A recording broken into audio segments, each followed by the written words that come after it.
Mengapa kita umat Islam ikut-ikutan berduka atas wafatnya pemimpin Katolik dunia, Paus Fransiskus? Tentu jawabannya adalah karena Al-Quran, Nabi Muhammad, dan para ulama Islam mengajarkan tentang hal itu. Pertama, Al-Quran dalam surat Mumtahanah ayat ke-8 dan 9 mengajarkan kepada kita bahwa kamu tidak dilarang untuk berbuat baik kepada orang-orang non-muslim yang tidak memerangi kamu.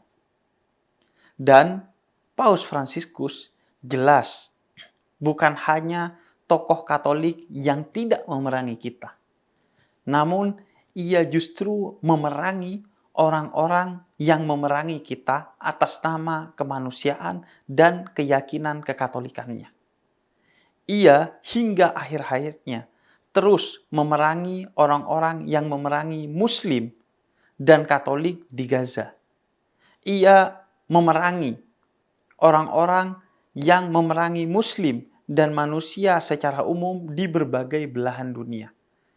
Maka sudah tentu kita wajib berbuat baik saat seseorang itu hidup dan hingga wafatnya kita mengenangnya sebagai seorang baik ketika ia justru bukan hanya tidak memerangi kita, tapi memerangi orang-orang yang memerangi kita.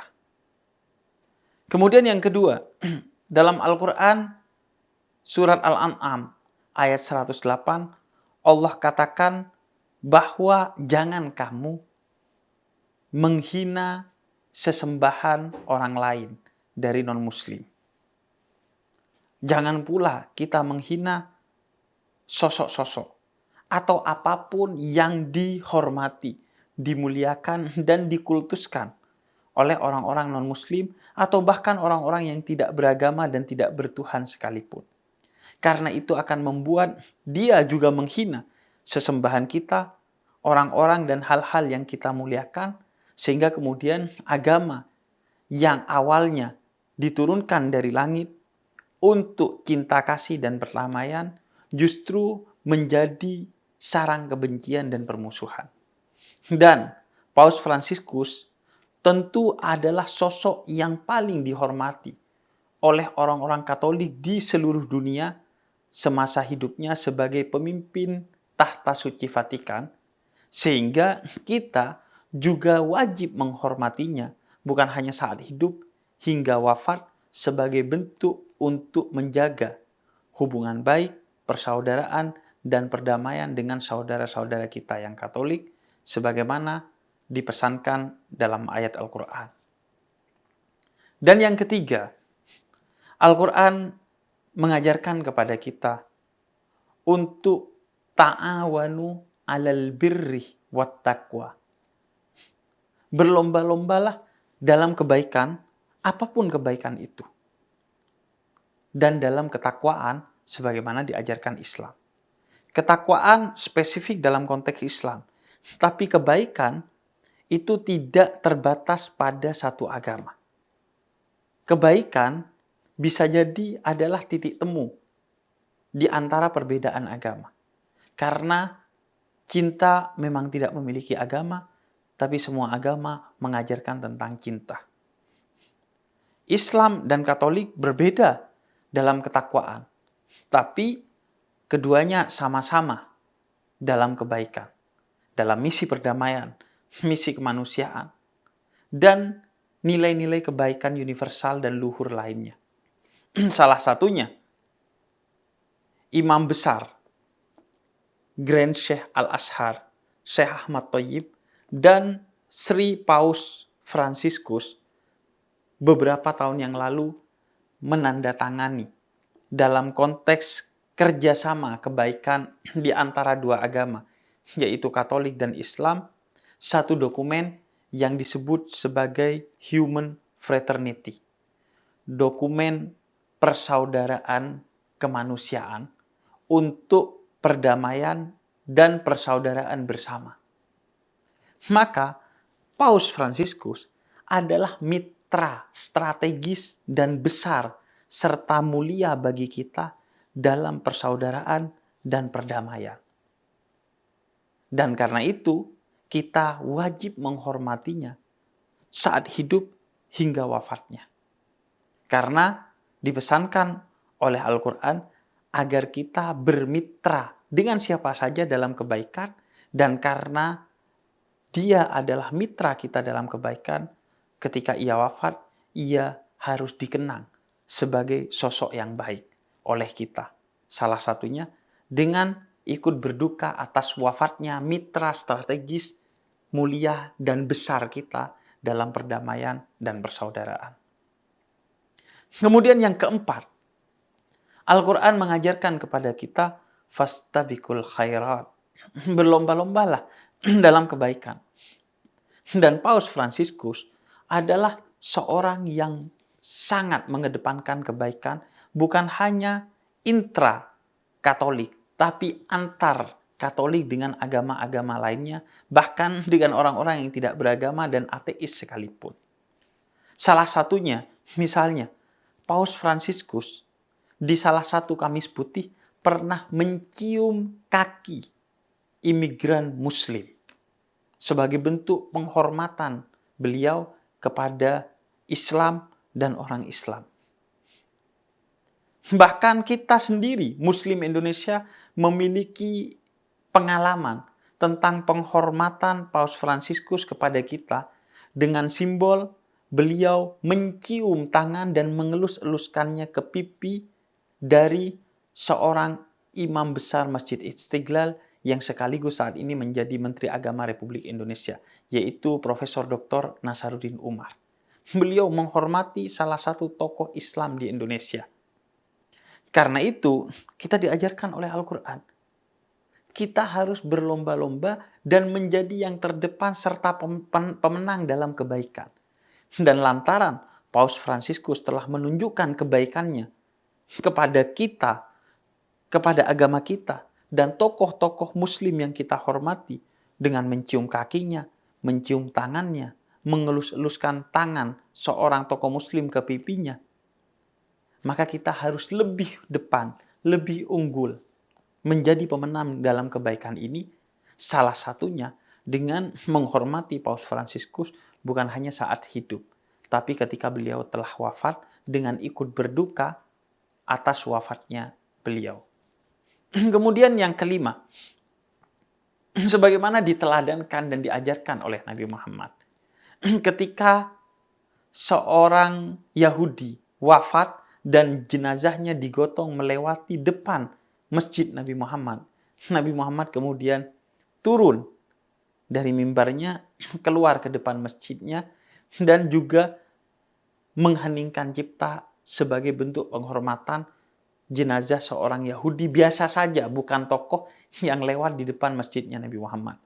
Bahkan ketika sahabat menyampaikan informasi kepada Nabi Muhammad bahwa ia adalah seorang Yahudi, maka kata Nabi, bukankah ia juga manusia seperti kita yang terhormat dan harus kita hormati? Jenazah seorang Yahudi biasa, bukan tokoh, dihormati oleh Nabi Muhammad. Begitu juga ketika Raja Habasyah yang begitu arif dan bijaksana, termasuk terhadap Nabi Muhammad dan umatnya, di mana 8 tahun sebelum hijrahnya Nabi Muhammad, ketika Nabi Muhammad dimusuhi dan didiskriminasi oleh orang-orang musyrik Mekah pada saat itu, Nabi memerintahkan sahabat dan umatnya, bahkan keluarganya, untuk meminta perlindungan kepada seorang raja di Habasyah. Karena Nabi mengenal kearifan dan kebijaksanaan raja ini. Maka berbondong-bondonglah 16 orang untuk pergi ke Habasyah, tinggal berbulan-bulan di sana untuk minta suaka politik kepada Raja Habasyah, dan Raja Habasyah melindunginya dengan baik. Selang beberapa waktu, 100 lebih sahabat dan keluarga Nabi Muhammad juga didorong oleh Nabi Muhammad untuk pergi ke Habasyah guna meminta suaka politik selama kurang lebih 8 tahun dari Raja Habasyah, dan Raja Habasyah melindunginya dengan baik. Sehingga ketika Raja Habasyah kemudian wafat, ia seorang raja Nasrani yang tidak pernah secara terang-terangan terkonfirmasi dan tervalidasi bahwa beliau keluar dari agama Nasrani dan masuk ke dalam agama Islam.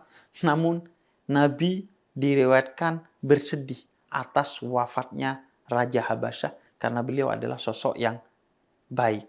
Jika Nabi telah meneladankannya, ikut berduka atas wafatnya Raja Habasyah yang Nasrani, bahkan menghormati jenazah seorang Yahudi yang bukan tokoh, bukan raja, dan bukan siapa-siapa, mengapa kita tidak juga meneladaninya dengan ikut berduka atas sosok tertinggi dalam kekatolikan di zaman ini, yaitu Paus Fransiskus ketika beliau telah wafat.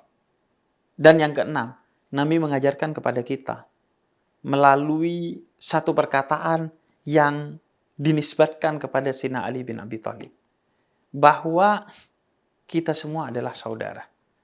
Kalau bukan saudara sebagai sesama muslim, maka kita adalah saudara sebagai sesama manusia. Maka Paus Fransiskus adalah saudara kita dalam ukhuwah insaniyah, persaudaraan kemanusiaan. Sehingga ketika beliau wafat, kita juga ikut berduka atas wafatnya saudara kita sebagai sesama manusia. Terlebih, ia adalah manusia terhormat dalam tradisi kekatolikan dan terhormat di mata kita karena pejuang kemanusiaan dan perdamaian serta sosok yang begitu sederhana dan bijaksana. Dan yang ketujuh, ulama-ulama kita dan tokoh-tokoh muslim kita di Indonesia hingga ke penjuru dunia memberikan penghormatan dan duka cita atas wafatnya Paus Fransiskus. Ada Habib Ali Jufri yang memberikan penghormatan dan duka cita atas wafatnya Paus Fransiskus. Di Indonesia ada Ketua Nahdlatul Ulama, Ketua Muhammadiyah, dan tokoh-tokoh lain yang memberikan penghormatan dan duka cita atas wafatnya Paus Fransiskus. Maka kita sebagai umat dari tokoh-tokoh muslim, baik di luar Indonesia maupun di dalam Indonesia ini, juga tentu mengikuti apa yang diteladankan oleh tokoh-tokoh muslim di sini dan di luar Indonesia dengan ikut berduka cita atas wafatnya Paus Fransiskus. Karena kita tahu bahwa setiap kabar tentang wafatnya seorang pejuang perdamaian, kemanusiaan, keadilan, dan nilai-nilai luhur lainnya, maka itu adalah berita duka bagi kita. Siapapun pejuang itu, dari manapun asal agamanya, dari manapun negaranya, apapun latar belakang sukunya, dan perbedaan-perbedaan lainnya. Seorang pejuang kebaikan, maka dia adalah orang baik yang harus kita perlakukan baik saat hidupnya dan kita ikut berduka saat wafatnya. Adapun urusan agama, kita telah diajarkan oleh Al-Quran. Lakum dinukum waliyadin. Bagimu agamamu dan bagiku agamaku. Serta engkau meskipun berbeda agama denganku adalah saudaraku. Saat hidup hingga wafat, beliau tetap adalah saudara kita yang harus kita hormati, yang harus kita junjung tinggi nilai-nilai yang diajarkan dari kebaikannya, dan terus kita lanjutkan perjuangannya dalam perdamaian, kemanusiaan, keadilan, dan nilai-nilai luhur lainnya.